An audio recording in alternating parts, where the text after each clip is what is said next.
unexpired term for the 18th Congressional District, which was originally held by Barbara Jordan.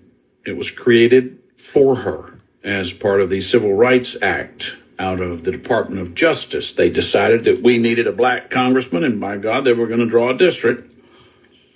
And apparently the way you choose a black congressman is you put enough black people in a district because, as it turns out, blacks will vote for a black candidate.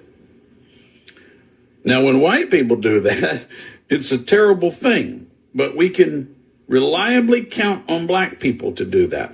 Isn't that the darndest thing? And in fact, we encouraged it because nothing says let's end racism like picking a district, putting no, don't put that neighborhood in there.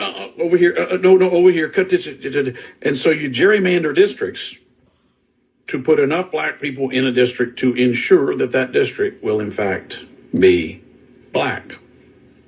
They also created a district for Ben Reyes, but Gene Green beat him. That was meant to be the Brown district. Didn't work out because turns out the brown people didn't like Ben Reyes. They preferred Gene Green. He gave better constituent services. And that is true. White Democrat was better than the Hispanic Democrat at that particular thing. So the 18th Congressional District was, upon Barbara Jordan's poor health, it became an open seat that Mickey Leland was elected to. He died on a relief mission over Ethiopia.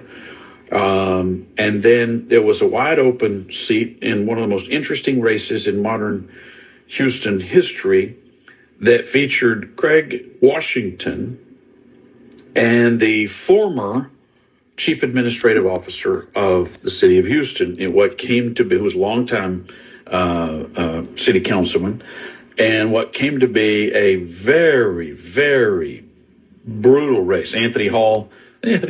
Gosh, I can't believe I actually know Anthony very well, and his last name just escaped me. I think I'm at that age.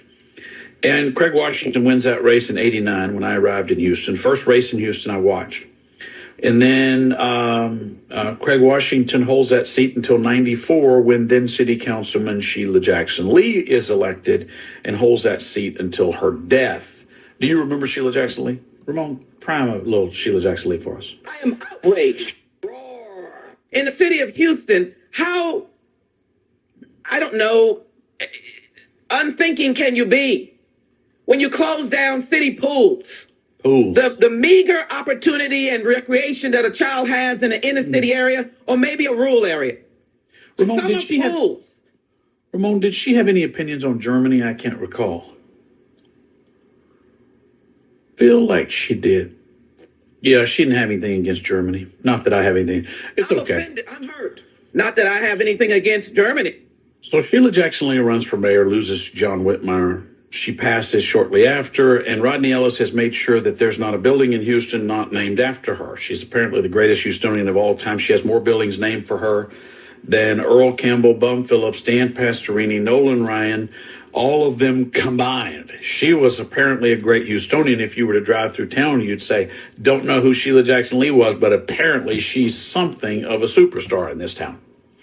And then she was replaced by Sylvester Turner, and he died shortly thereafter, occasioning an open seat. And that seat is considered a Democrat seat, but that doesn't mean that a Republican cannot run and conceivably win. Carmen Maria Montiel is our guest. She is a candidate running as a Republican in that race. Carmen, give us the 1 minute spiel on who you are. And Ramon will time you. Well, thank you, Michael, for having me with you. I am a legal immigrant.